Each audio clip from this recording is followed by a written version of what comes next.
दोस्तों Brezza turbo के drive review के बाद काफ़ी लोगों के कमेंट आए, डीएम आए कि इससे अच्छा तो हम लोग काइलैक ही क्यों ना ले लें अगर हमें 1 लीटर के टर्बोचार्ज इंजन में जाना है तो बात बिल्कुल उनकी सही है। 10 लाख से नीचे नीचे वो भी एक बहुत बेहतरीन ऑप्शन है अगर 1 लीटर का टर्बो आपने खरीदना है तो।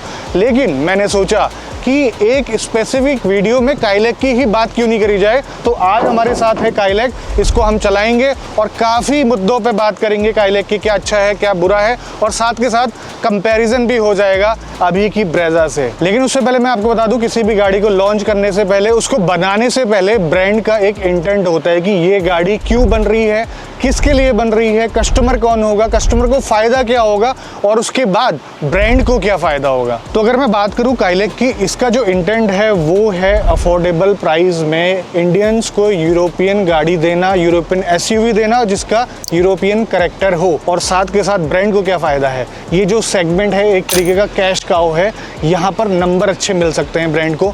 अगर ब्रांड ने जो बोला है वो डिलीवर हो जाए तो सेल्स बढ़ेगी, मार्केट शेयर बढ़ेगा, और इस गाड़ी के साथ ऐसा हो रहा है। बहुत फ़ायदा मिल रहा है स्कोडा को। जिसने कभी ना कभी स्कोडा की कोई भी गाड़ी क्यों ना चलाई हो, उनको पता है कि ड्राइविंग का फील क्या होता है। मैं इस गाड़ी की बात नहीं कर रहा हूँ, इसके पहले भी काफ़ी गाड़ियाँ आती थी स्कोडा की। इस गाड़ी से पहले वो चीज़ एस्पिरेशन हुआ करती थी, लेकिन आज अफोर्डेबल प्राइस में आपको मिल रही है, और ये स्कोडा के लिए एक बहुत बड़ा विन पॉइंट है। लेकिन एक बहुत बड़ी बात यह है कि जिस सेगमेंट में ये गाड़ी आई है वहाँ पर कस्टमर्स को बहुत कुछ चाहिए, वहाँ पर जो रिक्वायरमेंट है बहुत सारी है, और ये गाड़ी उन रिक्वायरमेंट को पूरा कर पाती है या फिर नहीं कर पाती है, आज की इस वीडियो में हम लोग जानेंगे। जो रिक्वायरमेंट है, कस्टमर को आज सेफ्टी भी चाहिए, उसको स्पेस भी चाहिए, उसको ड्राइवेबिलिटी भी चाहिए, उसको रिलायबिलिटी भी चाहिए, और साथ के साथ माइलेज भी चाहिए और फीचर भी चाहिए। तो क्या इन पैरामीटर्स में ये गाड़ी उतरती है, आज बात करेंगे। तो ये गाड़ी है चलाते चलाते बात करने वाली, क्योंकि यूएसपी नंबर 1 स्कोडा की यही है ड्राइवेबिलिटी।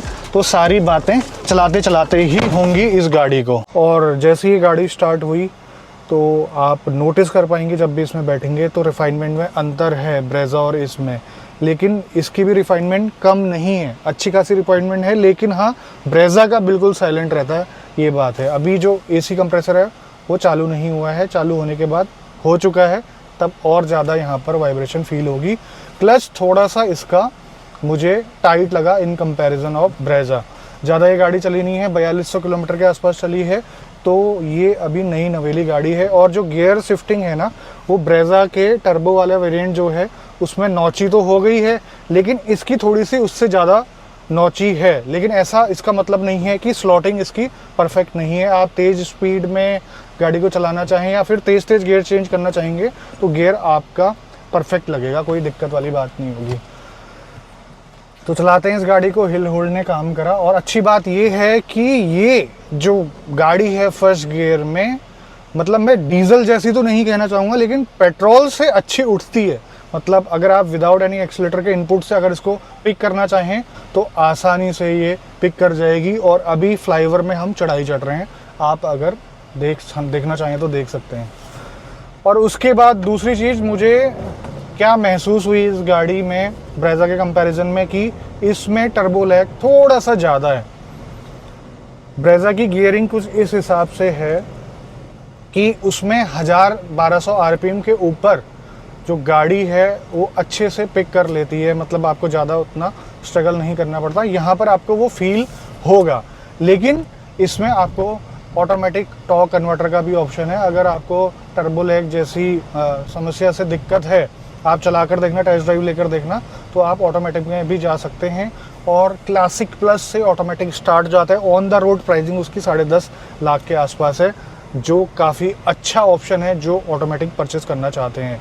और उसके बाद जब आप इस गाड़ी को तेज चलाने की कोशिश करेंगे या चलाना चाहेंगे, वहाँ पर ये गाड़ी आपको काफ़ी खुश करेगी। ये गाड़ी के जो डायनामिक्स हैं, ये गाड़ी की परफॉर्मेंस ऐसी है कि आपको फील नहीं करवाएगी कि आप 10 लाख से नीचे वाली गाड़ी चला रहे हैं। ये सेम फील आपको 10 लाख से ऊपर वाली गाड़ी, मैं तो ये कहूँगा कुछ गाड़ियाँ ऐसी भी है 20 से 25 लाख में भी ऐसी ड्राइवेबिलिटी आपको ऑफर नहीं करती।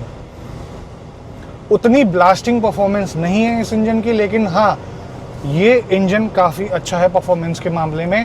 और सबसे अच्छी बात, गाड़ी अभी 120 के आसपास चल रही है, मुझे एसी की नॉइज़ आ रही है लेकिन बाहर से कोई भी विंड नॉइज़ नहीं। इसे कहते हैं क्वालिटी। और साथ के साथ जो गाड़ी की हैंडलिंग है वो बिल्कुल क्विक, मतलब इशारों में नाचने वाली गाड़ी। ये चीज़ें जो है ये अपने आप में एक अलग एक्सपीरियंस देती है आपको। आप हाईवे पर ट्रैवल करते हो तो ये बहुत ही ज़बरदस्त चीज़ है। और रही 100 की स्पीड में, 6th गियर में ये जो गाड़ी है कितने आरपीएम पे चलती है वो हम देख लेते हैं। तो गाड़ी आ गई है 100 पे और ये लगभग 2300 साढ़े 2300 आरपीएम पे चल रही है, जो कि पेट्रोल इंजन के हिसाब से काफ़ी ठीक है। और एक और चीज़ मैं आपको बता देता हूँ, जब भी आप इसको हार्ड पुश करने की कोशिश करेंगे ना तो इसका एसी ट्रिप मार जाता है, ये मैंने नोटिस करा है। एसी की कूलिंग की बात कर लेते हैं, ये सबसे बड़ी समस्या है।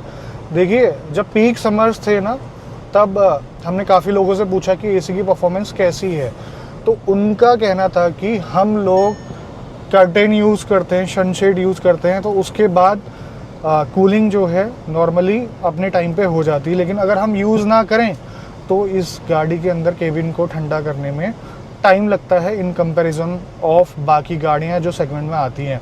तो एसी की प्रॉब्लम तो है इस गाड़ी में। अगर आपको बिल्कुल चिल्ड एसी चाहिए तो आपको सोचना पड़ेगा। इस मैनुअल ट्रांसमिशन में जो टर्बो लैग है, इसके नीचे वाले जो गियर हैं, फर्स्ट सेकंड थर्ड, उसमें भी आपको फील होता है।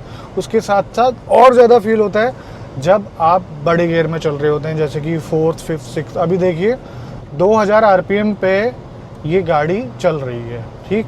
और यहाँ से मैं इसको पुश करने की कोशिश करूँगा, ये यहाँ से टाइम लगा रही है, जबकि गाड़ी टर्बो की रेंज में ऑलरेडी है। और ये 6th गियर की मैं यहाँ पर बात कर रहा हूँ क्योंकि 6th गियर काफ़ी टॉल है इसका। 5th गियर में आप देख सकते हैं 1600-1700 आरपीएम से ही काफ़ी लंबा टाइम लगा रही है। ये सब चीज़ें मैं आपको करके दिखा रहा हूँ। आपका ज़रूरी नहीं है इस चीज़ को मतलब गाड़ी ख़रीदने में कंसिडर करना, क्योंकि जब आप गाड़ी को चलाएंगे तो वो चलाने का तरीका आपका बिल्कुल डिफरेंट होगा। इंजन काफ़ी अच्छा लगता है मुझे 1 लीटर में। ये वाला एसी ट्रिप कर चुका है, कूलिंग बिल्कुल ख़त्म हो चुकी है। मुझे लगता है कि स्कोडा ने ECU में कुछ इस टाइप की सेटिंग कर रखी है, इस टाइप की ट्यूनिंग कर रखी है कि जब भी पावर की डिमांड ज़्यादा हो तो एसी कट ऑफ कर दो। वहाँ के जो एक्स्ट्रा 6-7 bhp जो एसी कंज्यूम करता है वो आपकी ड्राइवेबिलिटी में लगा दो, परफॉर्मेंस में लगा दो। तो ये है लॉजिक कुछ इनका। अब बात कर लेते हैं गाड़ी के फंडामेंटल्स की। सबसे नंबर 1 चीज़ वो है सेफ्टी। सेफ्टी में कोई कॉम्प्रोमाइज़ नहीं, ज़ीरो कॉम्प्रोमाइज़, चाहे वो फीचर्स से रिलेटेड हो, चाहे वो प्लेटफॉर्म से रिलेटेड हो या फिर स्ट्रक्चर हो।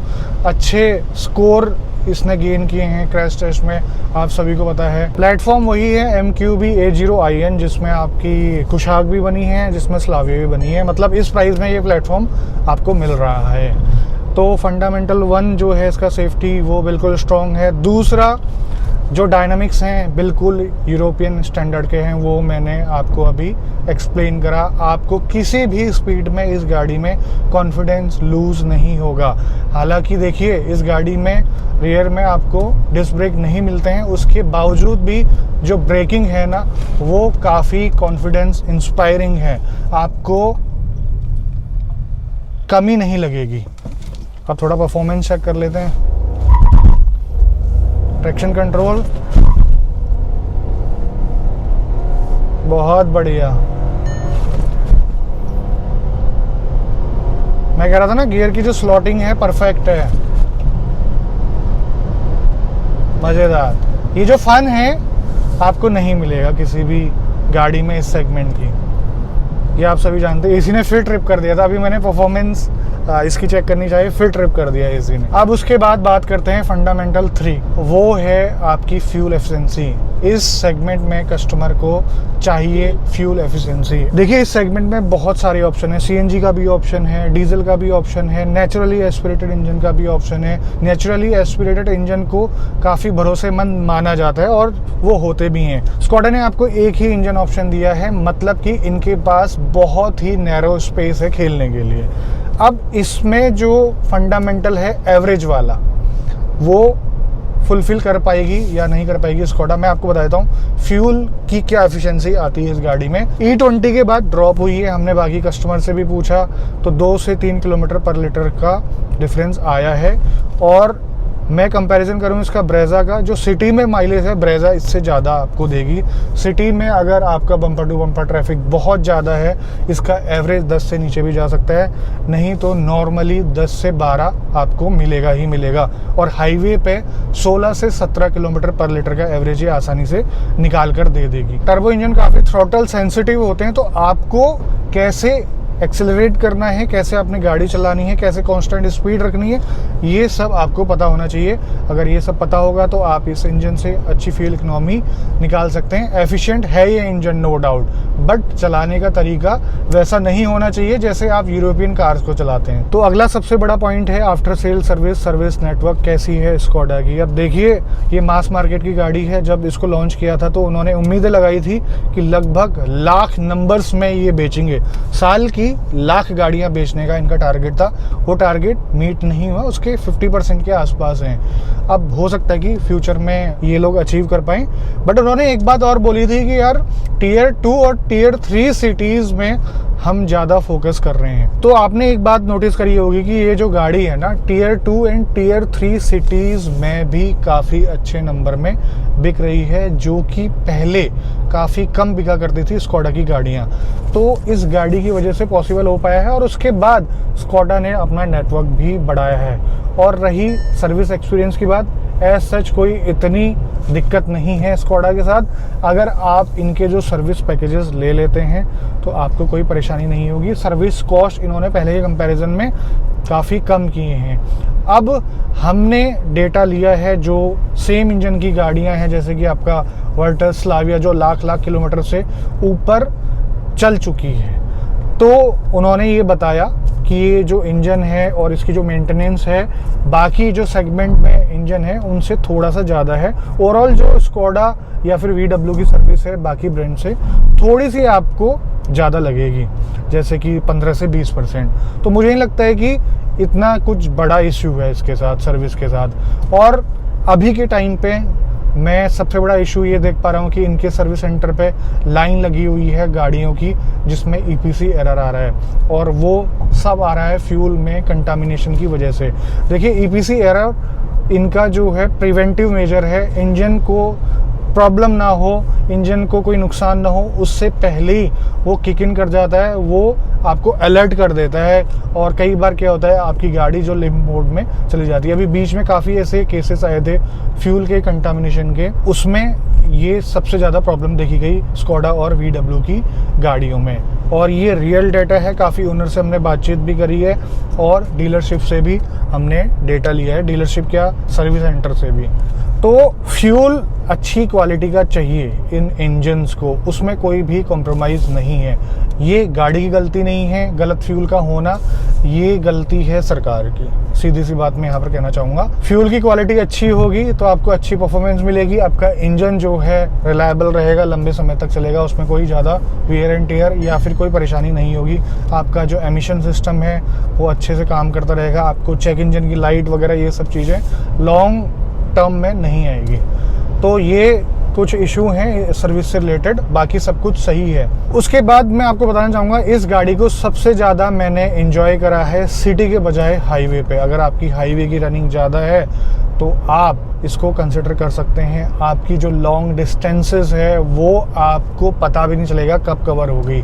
ये गाड़ी 100-120 में बिल्कुल काम तरीके से चलती है, बड़ी शांति के साथ। ये चीज़ें मैंने 25 से 30 लाख की गाड़ियों में भी देखा है कि गाड़ी आपकी हाई स्पीड में चल रही है और शोर आ रहा है, विंड नॉइज़ आ रही है, रोड नॉइज़ आ रही है, यहाँ पर सब कुछ आइसोलेट हो जाता है। तो इसमें दिखाने की फ्लैशी चीज़ें नहीं है जैसे सॉफ्ट टच ये सारी चीज़ें, बट जो फंडामेंटल्स है ना गाड़ी के वो स्ट्रॉन्ग है। जिस पर्पस के लिए ये बनाई है गाड़ी उसको पूरी तरीके से फुलफिल करती है। इस गाड़ी की प्राइसिंग ऐसी रखी गई है कि फर्स्ट टाइम बायर भी इसको परचेज कर सकता है अगर वो यूरोपियन गाड़ी का फील लेना चाहे कम दामों में। लेकिन सबसे बड़ा रिस्ट्रिक्शन पता है क्या है? फर्स्ट टाइम बायर जो है वो पलट जाता है। फ्लैशी फीचर्स को देख के। इस गाड़ी में वैसे फीचर तो आपको नहीं मिलेंगे, लेकिन मस्ट हैव सारे फीचर आपको मिलेंगे। इस गाड़ी में सेफ्टी फीचर से रिलेटेड कोई कॉम्प्रोमाइज़ नहीं है। इस गाड़ी में म्यूजिक सिस्टम या फिर आपके एंटरटेनमेंट से रिलेटेड कोई भी कॉम्प्रोमाइज़ नहीं है फीचर के मामले में। और भी जो काम की चीज़ें होती है वो सब कुछ है। इवन इसमें वेंटिलेटेड सीट भी आपको मिलती है। अब उसके बारे में थोड़ा बता देता हूँ कि वो उस तरीके से काम नहीं करती जैसा आप एक्सपेक्ट करेंगे, जैसे कि हुंडई और किया की गाड़ियों में करती है। काम करती है लेकिन आपका सिर्फ काम चलाने के लिए। इस गाड़ी में ना तो आपको 360 डिग्री कैमरा मिलेगा, ना ही एडास मिलेगा, ना ही बड़ी पैनोरामिक सनरूफ मिलेगी। लेकिन इसकी जो प्राइसिंग है वो टॉप वेरिएंट की उतनी ज़्यादा नहीं रखी है। फीचर के वजह से बाकी जो गाड़ियां हैं सेगमेंट में वो काफ़ी महंगी हो जाती है, लेकिन ये रीजनेबल प्राइस में आती है। अब बात कर लेते हैं इस गाड़ी के सस्पेंशन की। वो आपको कंफर्टेबल लगने वाले हैं और मैंने इसको काफ़ी ख़राब रास्तों में भी चलाया है, तो इसकी जो शॉक एब्जॉर्ब करने वाली जो कैपेबिलिटी है वो काफ़ी अच्छी है। बट एक चीज़ मैंने ऑब्जर्व कर रखी है, जो इसका रिबाउंड है ना वो उतना स्ट्रॉन्ग नहीं है। कंप्रेशन ठीक है इसके शॉक एब्जॉर्बर का, मैं आगे वाले की बात कर रहा हूँ, लेकिन रिबाउंड ऐसा है कि उसमें कोई रेजिस्टेंस है ही नहीं। जब ये गाड़ी किसी बड़े पॉट होल में या फिर ऊंचे ब्रेकर में जाती है जहां पर हम तेज स्पीड से गाड़ी निकालते हैं, तो इसके सस्पेंशन में खट से आवाज़ आती है। मतलब कि जो सस्पेंशन ऊपर से नीचे आता है तो बड़ी स्पीड से आता है। अगर रिबाउंड इसका स्ट्रांग होता तो इसका जो डैम्पर है आराम से नीचे आता, लेकिन उससे एज सच कोई दिक्कत नहीं है। मैंने एक्सट्रीम तरीके से उसको टेस्ट करा था, तब मुझे मालूम पड़ा। लेकिन थोड़ा सा हाईवे पे अगर हम कुशाक से कंपैरिजन करें तो ये गाड़ी थोड़ी सी हल्की फुल्की इधर उधर जाती हुई दिखेगी अगर आप तेज स्पीड में पॉटहोल्स के ऊपर जाएंगे तो। मतलब फिर भी ये गाड़ी सेगमेंट में सबसे अच्छी है डायनेमिक्स के मामले में। ये देखो ना, ये वाला जो रोल है इसमें वो इसलिए है क्योंकि सस्पेंशन इसके सॉफ्ट है। मैं आपसे ये कहना चाहूँगा कि इसका आप ऑटोमेटिक खरीदें तो वो ज़्यादा बेनिफिशियल रहेगा। मैं मैनुअल इसलिए चला रहा हूँ अभी क्योंकि ब्रेजा में ऑटोमेटिक तो नहीं आता, तो मैनुअल टू मैनुअल ही मैं कंपेयर कर पाऊँगा। मैनुअल में टर्बो लैग ज़्यादा है, आप ऑटोमेटिक में जाते हैं तो वहाँ पर आपको ये समस्या नहीं देखनी पड़ेगी और परफॉर्मेंस में कोई भी कॉम्प्रोमाइज़ एज सच है नहीं। और फ्यूल एफिशिएंसी टॉर्क कन्वर्टर की थोड़ी बहुत कम रहती है मैनुअल के कंपैरिजन में, लेकिन उतना ज़्यादा आपको कॉम्प्रोमाइज़ नहीं करने को मिलेगा। अब बात करते हैं क्यों खरीदें या फिर किन के लिए है ये गाड़ी। सबसे पहली बात, जिसको परफॉर्मेंस से कोई कॉम्प्रोमाइज़ नहीं चाहिए। परफॉर्मेंस तो छोड़िए, परफॉर्मेंस के साथ साथ डायनामिक्स भी बहुत ज़रूरी होते हैं, तभी परफॉर्मेंस का फ़ायदा आपको मिल पाता है, तभी आप गाड़ी को एंजॉय कर पाते हैं। आपका स्टीयरिंग का फीडबैक, स्टीयरिंग का रिस्पॉन्स भी काफ़ी अच्छा होना चाहिए, साथ के साथ डायनामिक्स भी काफ़ी अच्छे होने चाहिए। तो वहाँ पर किसी को भी कॉम्प्रोमाइज़ नहीं करना, तो ये आपकी पहली चॉइस होनी चाहिए। और सेफ्टी आजकल बहुत सारे ब्रांड देने लग गए हैं विदाउट एनी कॉम्प्रोमाइज़, तो मैं ऐसा नहीं कह पाऊँगा कि आपकी जो पहली प्रेफरेंस सेफ्टी है तो ये गाड़ी आपके लिए है। ये गाड़ी सिर्फ और सिर्फ आपको अच्छा फील करवाएगी, आपको एक कॉन्फिडेंस वाली हाईवे ड्राइव देगी जिसमें आप लंबे डिस्टेंस को ट्रैवल कर पाएंगे बिना किसी थकान के, बिना किसी प्रॉब्लम के। और एक और चीज़ मैं आपको बताना चाहता हूँ, जो गाड़ी के अंदर स्पेस है वो आप मान के चलिए 4 लोगों के लिए है, और 4 लोगों के लिए मैं परफेक्ट स्पेस बोलना चाहूँगा। ऐसा नहीं है कि 5 लोग तो इस गाड़ी में फिट हो गए और उनको 100% स्पेस नहीं मिल पा रहा है। बाकी गाड़ियों में ऐसा होता है। इसमें सिर्फ 4 लोग बैठेंगे और 4 लोगों को 100% स्पेस मिलेगा, क्योंकि जो सीटों की कुशनिंग, होल्डिंग और अंडर थाई सपोर्ट है इस गाड़ी का काफ़ी अच्छा है। पीछे वाली सीट का रिक्लाइन एंगल काफ़ी अच्छा है और वो सीटें भी ऐसी हैं आपको प्रॉपरली होल्ड करती हैं। तो 100% कंफर्ट है, लेकिन कुछ लिमिटेशन के साथ। तो ये चीज़ मैंने आपको पहले भी बता दी कि स्कोडा के पास इस सेगमेंट में खेलने के लिए बहुत ही नैरो स्पेस है। एक ही इंजन ऑप्शन पेट्रोल टर्बो, और ऐसा नहीं है कि टर्बो और गाड़ियों में नहीं आता। नेक्सॉन में सिर्फ और सिर्फ टर्बो का ऑप्शन है पेट्रोल में, और 3XO में भी टर्बो का ऑप्शन है पेट्रोल में, लेकिन इनके पास डीजल भी है 3XO में और नेक्सॉन में आपका CNG भी है। तो ये ऑप्शन भी अगर ये देती तो इसके और अच्छे नंबर हो सकते थे। तो जिनको सिर्फ टर्बो पेट्रोल लेना है तो मैं ये कहना चाहूँगा कि आप इसकी टेस्ट ड्राइव ज़रूर लें। हो सकता है कि इसमें कुछ आपको मिल जाए जिसकी वजह से आप ये जो छोटी मोटी बाकी चीज़ें हैं उसको कॉम्प्रोमाइज़ कर पाएँ। लेकिन अगर मैं वहीं पर बात करूं ब्रेज़ा की, ब्रेज़ा एक स्ट्रॉन्ग प्रोडक्ट है और उसकी जो अप्रोच है वो 360 है। वो मारुति का प्रोडक्ट है, उसमें आपको सर्विस भी अच्छी मिलेगी, उसमें आपको सर्विस कॉस्ट भी कम मिलेगी, सर्विस नेटवर्क की भी कोई टेंशन नहीं लेनी है, और रिलायबिलिटी की तो आप पूछो मत, ये सब आप जानते हैं। बस थोड़े बहुत कॉम्प्रोमाइज़ वहाँ पर डायनामिक्स में है, उसके अलावा कुछ नहीं। और ये जो EPC एरर और ये सब चीज़ें अभी चल रही है, वहाँ पर आपको ना के बराबर देखने को मिलेगी। तो आप समझ गए होंगे कि किस कस्टमर के लिए कौन सी गाड़ी बनी है। इस गाड़ी की क्या USP है, आज की तारीख में कंपटीशन के अगेंस्ट ये कैसे खड़ी हो पाती है। तो उम्मीद करता हूँ आपको ये वीडियो पसंद आई होगी। आज की वीडियो में बस इतना ही, मिलते हैं बहुत जल्द आपसे एक नई वीडियो में। तब तक के लिए बाय बाय, ख्याल रखिए अपना। भारत माता की जय।